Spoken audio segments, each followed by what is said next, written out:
दोस्तों, आज जो हमारा टॉपिक है वो है emergency provision in the Indian constitution, जो मैंने आपको ग्रुप में डाला था।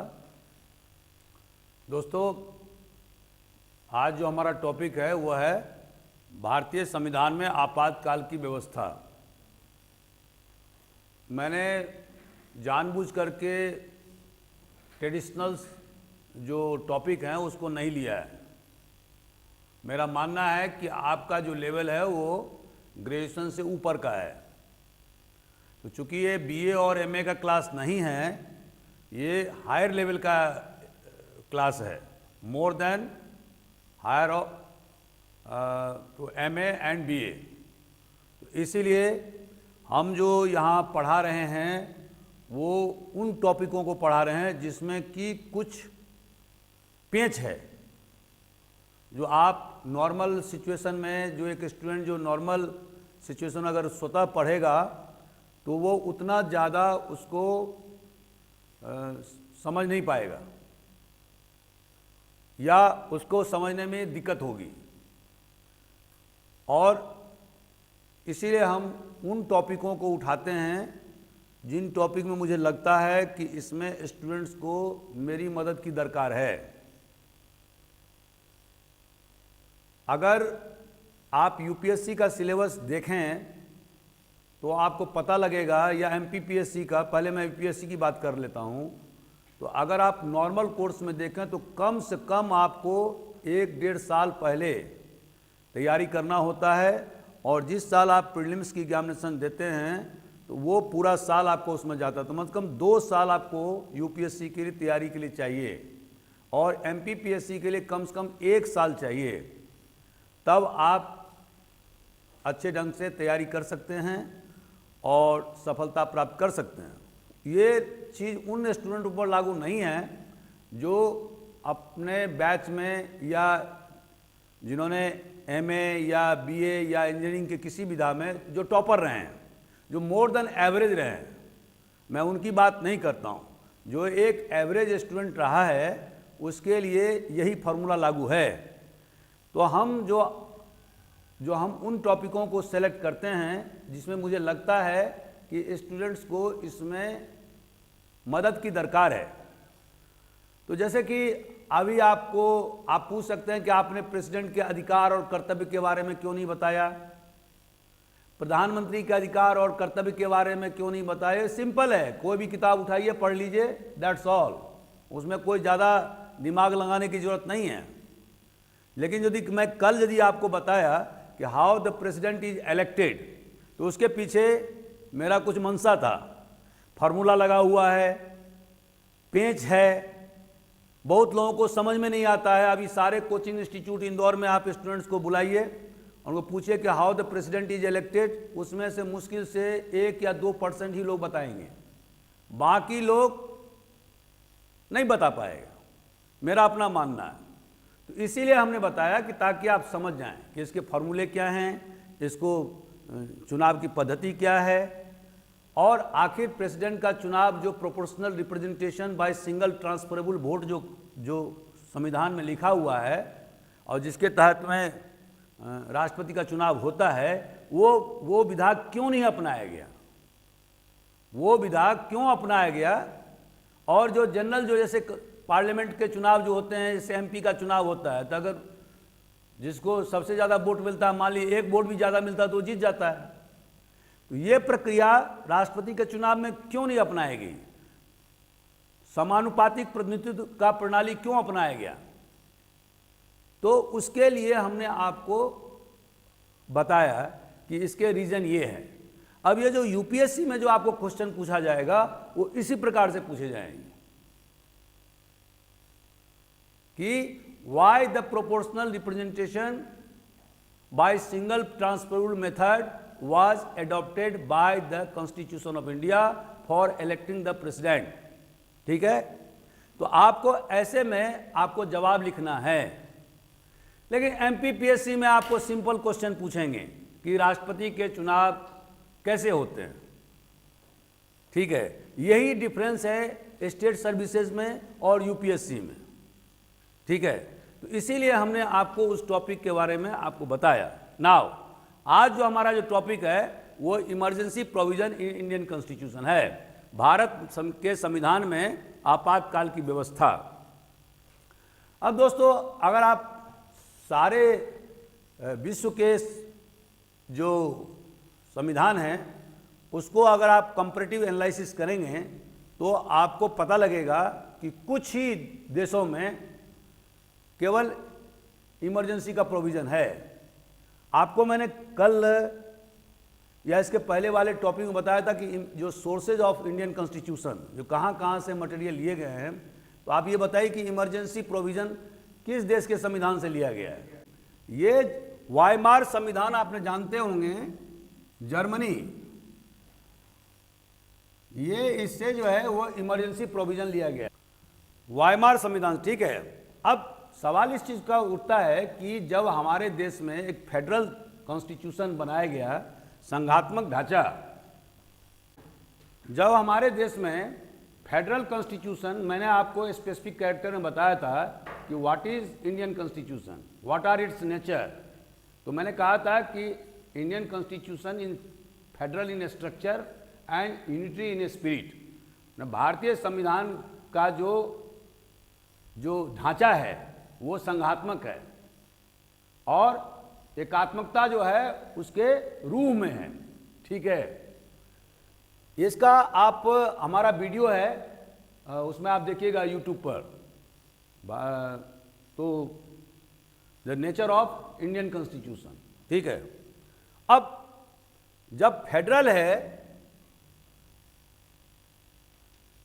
और जैसे संघात्मक बोलेंगे, बहुत सारे विद्यार्थी हिंदी में हैं कि संघात्मक है, संघात्मक का मतलब क्या होता है, व्हाट डज दिस मीन। अगर आप ब्रिटेन का संविधान देखेंगे तो वहाँ क्या है, वहाँ यूनिटरी है, एकात्मकता है। क्यों है कि वहाँ पर एक सरकार है, उसका जो उसमें पार्लियामेंट है और उसके बाद में विभिन्न काउंटीज में, जिसको कि हम जिला बोल सकते हैं, डिस्ट्रिक्ट बोल सकते हैं, विभिन्न काउंटीज में बटा हुआ है। वहाँ कोई स्टेट नहीं है, जैसे बिहार है, यहाँ पर यूपी, एमपी, तो वहाँ नहीं है। वहाँ पर एक सत्ता है, केंद्रीय सत्ता ब्रिटेन में, और उसके नीचे में बहुत सारे काउंटीज हैं डायरेक्ट। तो वो क्या है, यूनिटरी है। वहाँ पर काउंटीज के और जो केंद्र सरकार है उसमें दोनों में कार्य के विभाजन नहीं है। हमारे देश में क्या है, हमारे देश में 7 शेड्यूल है। अब 7 शेड्यूल में 7th schedule, what does this mean. 7th schedule में जो 7वां अनुसूची है उसमें केंद्र के, जो मैंने पहले ही बता चुका हूं कि यूनियन लिस्ट और स्टेट लिस्ट और कंकरेंट लिस्ट, ये 3 लिस्ट का व्याख्या किया गया है। यूनियन लिस्ट में 100 आइटम हैं जिसमें कि पार्लियामेंट को पूरा अधिकार है उस पर कानून बनाने का। जो स्टेट लिस्ट है, पहले 66 था, अब 61 आइटम है, उस पर स्टेट गवर्नमेंट को कानून बनाने का अधिकार है। और कंकरेंट लिस्ट में पहले 47 था, अभी 41 है शायद, जो भी आप लोग देख लीजिएगा, उस पर केंद्र और राज्य सरकार दोनों को कानून बनाने का है अधिकार। लेकिन अगर उसी पर्टिकुलर एक्ट पर कानून सब्जेक्ट पर अगर केंद्र और राज्य के दोनों के कानून बनेंगे तो केंद्र का माने पार्लियामेंट के द्वारा बनाया गया कानून स्टेट असेंबली के द्वारा बनाए गए कानून को सुपरसीड करेगा, ठीक है। ये तो सिंपल बात हुई। तो ये जो डिवीजन ऑफ जो सब्जेक्ट है वो फेडरल स्ट्रक्चर की सबसे बड़ी विशेषता होती है। और जब आप डिवीजन करते हैं तो होता क्या है, झगड़े होने की संभावना होती है केंद्र में और राज्य सरकारों में, ठीक है। तो अब झगड़े यदि होंगे, विवाद होंगे, कंट्रोवर्सी होंगे, तो उसको निपटारा करने की व्यवस्था होना चाहिए। तो हमारे देश में उसको निपटारा करने की व्यवस्था किसको मिला हुआ है, सुप्रीम कोर्ट को। इस पर वीडियो भी हमने बनाया हुआ है। तो सुप्रीम कोर्ट को जो ओरिजिनल जुरिडिक्शन है, जो ये हाई कोर्ट को नहीं है, सुप्रीम कोर्ट को जो ओरिजिनल जुरिडिक्शन है, वो ओरिजिनल जुरिडिक्शन क्या है? सुप्रीम कोर्ट के बहुत सारे अधिकार हैं, अपीलेट हैं और एडवाइजरी हैं और ओरिजिनल है। तो ओरिजिनल जुरिडिक्शन में क्या अधिकार हैं कि अगर केंद्र और राज्य में अगर किसी प्रकार का कोई झंझट होगा, झगड़ा होगा, कंट्रोवर्सी होगा, तो उसको निपटारा करने का पावर किसके पास में है? सुप्रीम कोर्ट का, not high court. High court को ये पावर नहीं है, क्योंकि ये ओरिजिनल जुरिडिक्शन से हिट होता है। या दो राज्यों के बीच में, यूपी और बिहार में किसी बॉर्डर डिस्प्यूट को लेकर के झगड़ा हो गया, तो वहां पर भी पटना हाई कोर्ट या लखनऊ बेंच का, यूपी का हाई कोर्ट या इलाहाबाद, यूपी का तो इलाहाबाद में है ना, तो वो नहीं उसका निपटारा कर सकता। वो निपटारा कहाँ होगा? सुप्रीम कोर्ट में होगा। तो दो राज्यों, या ऐसा भी संभावना हो सकता है कि 2-3 राज्य एक तरफ हों और केंद्र सरकार एक तरफ हो, तो वहां भी निपटारा करने का काम सुप्रीम कोर्ट को होगा। तो this is called original jurisdiction of the supreme court. ठीक है। अब इसी से ही एक बात और निकलती है कि यदि आपने डिवीजन बंटवारा किया है तो लिखित में होना चाहिए। अगर लिखित में नहीं होगा तो फिर बंटवारा करने का कोई मतलब नहीं है। तो इसीलिए जहां पर रिटिन, तो फेडरल स्ट्रक्चर का सबसे महत्वपूर्ण चीज क्या है कि वहां पर लिखित संविधान होना चाहिए। तो हमारे देश में क्या है? हमारे देश में एक लिखित संविधान है जिसमें सभी पावर लिखे गए हैं कि किसको क्या क्या अधिकार दिया गया है, कौन कौन कॉन्स्टिट्यूशनल बॉडी है, किसको कितना अधिकार दिया गया है, क्या कर्तव्य दिए गए हैं, सारा चीज जो है वो कॉन्स्टिट्यूशन में लिखे गए हैं। और आज जो हम व्याख्या कर रहे हैं इमरजेंसी प्रोविजन का, वो क्या है? चूंकि लिखित है इसीलिए हम उसकी व्याख्या प्रस्तुत कर रहे हैं। लेकिन अब जब हमारे देश में फेडरल स्ट्रक्चर है, संघात्मक ढांचा है, तो फिर इमरजेंसी प्रोविजन क्यों है? वाई? वो इसीलिए है कि हमारे संविधान निर्माताओं ने देखा कि देश 200 वर्षों तक गुलाम रहा और उसके पहले हम 500-600 वर्षों तक मुसलमानों के आक्रमणकारियों के शिकार रहे। और वो क्यों हुए? क्योंकि देश खंड खंड में विभाजित था।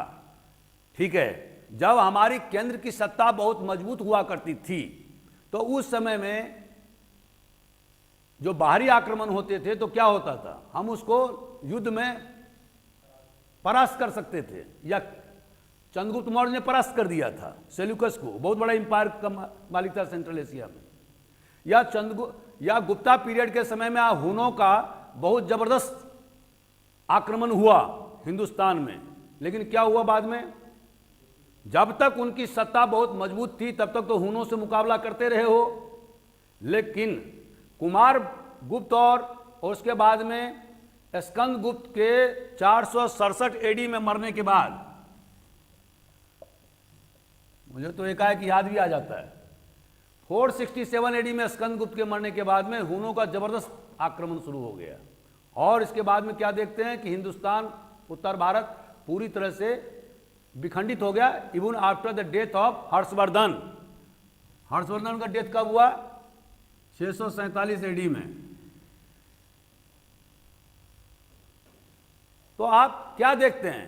तो हमारे संविधान निर्माताओं ने देखा कि जब भी देश कमजोर हुआ है तो इस पर विभिन्न प्रकार के आक्रमण हुए हैं और देश गुलाम हो गया है। आप इसका अंदाजा लगा सकते हैं कि पलासी के युद्ध में मात्र 3000 अंग्रेजों ने 1.5 लाख सेना को हराया था। यह हमारे देश की सबसे बड़े नैतिक पतन का द्योतक था। उसमें भी 2500 तो हिंदुस्तानी ही सिपाही लड़ रहे थे अंग्रेजों की तरफ से, ये यूपी बिहार वाले। ठीक है।